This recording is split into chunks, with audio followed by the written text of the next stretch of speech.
तुमचं कार्ड बंद करण्यासाठी बोलिए क्या है। सर क्या कहेंगे भारत की परिस्थिति गंभीर देखिए, हो रही है? भारत की परिस्थिति ज़रूर गंभीर है, लेकिन मुझे लगता है बात चिंता की है। फिर भी सरकार, केंद्र सरकार अब बहुत ही अच्छे तरीके से काम को लगी है। मैं देख रहा हूँ ऑक्सीजन की सप्लाई के बारे में या वैक्सीन के सप्लाई के बारे में।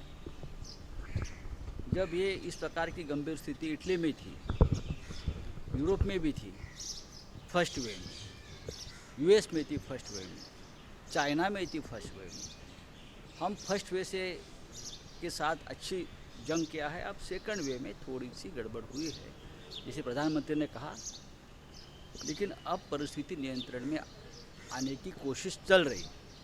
तो मुझे लगता है हम सभी ने अब सकारात्मक ढंग से सोचना चाहिए और जो भी प्रयास, चाहे सरकार हो, केंद्र की हो, राज्य की हो या डिस्ट्रिक्ट लेवल की हो या एनजीओ हो, उनके साथ हम सकारात्मक ढंग से सोचना चाहिए कि हमारे लोग काम कर रहे हैं। बहुत ही बड़ा बोझ हमारे सिस्टम के ऊपर है। आज अंतर्राष्ट्रीय स्तर पर, इंटरनेशनल लेवल पे हमारी देश की बहुत बदनामी हो रही है, ये मैं मानता हूँ, लेकिन ये सब हमको दूर करना पड़ेगा, ये कलंक दूर करना पड़ेगा और फिर एक बार हिंदुस्तान को अपने पुराने अंदाज में उठकर सर राजेश टोपे ने कहा है कि अगर एक तारीख उसने तक वैक्सीन आ गए कोई भी वैक्सीनेशन हो सकता है। कुछ ने कहा है। राजेश टोपे देखिए, राजेश टोपे की बात भी सही है। मैं आज पढ़ रहा था, सीरम का उत्पादन लगभग बंद हुआ है, प्रोडक्शन। तो दूसरे भी प्रयास जारी है। महाराष्ट्र, मुंबई का आंकड़ा कम हो रहा है। अब देखो कि मुंबई में लॉकडाउन के बाद जो आंकड़ा बढ़ रहा था संख्या, वो कम हो रही है। तो कहीं ना कहीं सब लोग प्रयास कर रहे हैं। महाराष्ट्र के मुख्यमंत्री, मैं आपको बताना चाहता हूँ, राज्य के मुख्यमंत्री उद्धव ठाकरे जी ने 24 घंटा काम चल रहा है। हर गांव में, हर घर में क्या हो रहा है उस बारे में वो जानकारी ले रहे हैं। तो ये सब बातें ध्यान में रखकर महाराष्ट्र में जल्दी ही कोरोना नियंत्रण में आने के प्रयास जारी है। हमारे आरोग्य मंत्री राजेश टोपे जी हो, हमारे मुख्यमंत्री जी हो, उद्धव ठाकरे जी या डिप्टी सीएम हो, हर व्यक्ति, चाहे शासन में हो चाहे प्रशासन में हो, बहुत ही ताकत से काम कर रहे हैं। सर मराठीमध्ये सांगा, ज्या प्रकारे रुग्णसंख्या वाढते 3.5 लाखाच्या घरात, देशामधली ही परिस्थिती गंभीर आहे। याचं कारण असं आहे की काही राज्यांनी सुरुवातीपासून टेस्टिंग केलं नाही। ते अचानक त्या ज्या लाटा उसळत आहेत या मोठ्या राज्यातल्या आहे। मग उत्तर प्रदेश असेल, बिहार असेल, आता पश्चिम बंगालमधून आकडे यायला सुरुवात झालेली आहे। पण मुंबईसारख्या मोठ्या शहरात आपण पाहिलं असेल की हे आकडे आता जवळजवळ निम्म्यावरती यायला लागलेले आहे। याचं कारण महाराष्ट्रामध्ये आता पूर्णपणे सरकार, प्रशासन, स्वतः मुख्यमंत्री, जिल्ह्याचे प्रशासक या सगळ्यांनी आपल्या हातामध्ये सूत्र हाती घेऊन अगदी गाव पातळीवरती करोना संदर्भातली जी एक यंत्रणा आहे ती राबते आहे की नाही याचे मुख्यमंत्री स्वतः ते पाहत आहेत। मला वाटतं की दिल्लीसुद्धा आता त्या दिशेनं महाराष्ट्राचं मॉडेल, आतापर्यंत इतर मॉडेल्स आपण आपल्यासमोर ठेवली जात होती, पण आता मुंबई मॉडेल, महाराष्ट्र मॉडेल ज्या पद्धतीनं काम करते, महाराष्ट्राचे मुख्यमंत्री ज्या पद्धतीनं काम करत आहेत, त्या पद्धतीनं देशाला काम करावं लागेल। सर मुंबईत लॉकडाऊनचे संकेत आहेत का? राज्यामध्ये लॉकडाऊनचे संकेत आहेत का? बैठक आहे। एक पहा की मुंबईसारख्या ठिकाणी या लॉकडाऊनचा परिणाम दिसायला लागला आहे। रुग्णसंख्या निम्म्यावरती येते। जर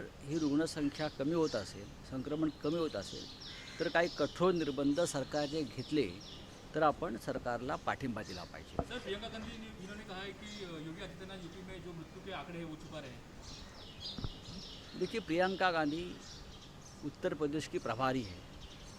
उत्तर प्रदेश एक बहुत बड़ा राज्य है और उनकी लोकसंख्या भी भारी है, और जिस तरह से उत्तर प्रदेश, चाहे लखनऊ हो, चाहे कानपुर हो, चाहे गाज़ियाबाद, जिस तरह से वहाँ के जो पिक्चर सामने आ रहा है वो बहुत चिंताजनक है।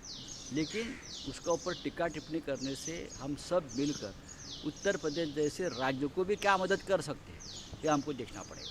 सर इम्तियाज जलील यांनी टीका केलेली आहे. त्यांनी म्हटलं की रेमडेसिवीरचा जो काळाबाजार सुरू आहे असं जर सुरू राहिलं तर राज्यातील सर्व रुग्णालयात ते जाऊन पोहोचेल. बघा, काळा बाजार हा प्रत्येक गोष्टीचा कुठे ना कुठे होत असतो. मुंबईचे पोलीस, राज्याचे पोलीस जिथे जिथे त्यांना अशी खबर मिळते आहे तेव्हा ते धाडी टाकत आहेत आणि कारवाई करत आहेत. हे सुद्धा सन्माननीय खासदारांना माहीत असायला पाहिजे. हे काय सरकारी कृपेने चालत नाही. आता काळा बाजार कोण करत आहे? आपण काल अहमदनगरला पाहिलं असेल, सत्ताधारी पक्षाच्या एका खासदारांनी आणलं, पण ते त्यांचं वेगळी भूमिका आहे. किंवा मुंबईमध्ये असे काही प्रकार झाले. रेमडेसिवीरसारखी इंजेक्शन्स किंवा औषधं ही सरकारच्या माध्यमातूनच लोकांपर्यंत पोचायला पाहिजे. हे आपण एकदा ठरवलं पाहिजे. एक शेवटचा प्रश्न सर, वारंवार विरोधक आरोप करतायत की मुख्यमंत्री उद्धव ठाकरे घराबाहेर पडत नाही. आजही ठाण्याच्या पुण्याला पोलीस गुन्ह्याला आग लागली, 4 जण दगावले. बघा, हे दुर्दैवी घटना आहेत. अशा प्रकारच्या आगी लागणं आणि मृत होणं रुग्ण ही दुर्दैवी घटना आहे.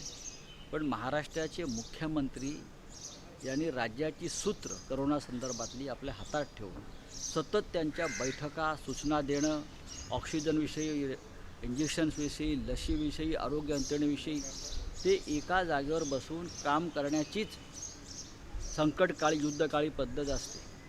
सेनापती, कोणत्या युद्धात सेनापती, पंतप्रधान, राष्ट्रपती हे रणभूमीवर जाऊन बसत नाहीत. ते त्यांच्या वॉर रूममध्ये बसून संपूर्ण यंत्रणा राबवत असतात आणि राज्याला आणि देशाला यशाकडे किंवा विजयाकडे नेत असतात. आज आपण महाराष्ट्राची रुग्णसंख्या कमी होताना जे पाहतो आहे, मुंबईत जे पाहतो आहे, याचं श्रेय हे मुख्यमंत्री त्यांची यंत्रणा ज्या पद्धतीने हाताळत आहेत, राबवत आहेत, अभ्यास करत आहेत, त्याला द्यावं लागेल. विरोधकांनी काही काळ टीका करणं बंद केलं पाहिजे. त्यांच्या काही सूचना आज मी विरोधी पक्षनेत्यांचं एक पत्र वाचलं. त्यांनी मुख्यमंत्री साहेबांना लिहिलं आहे. त्यात त्यांनी उत्तम सूचना केल्या आहेत.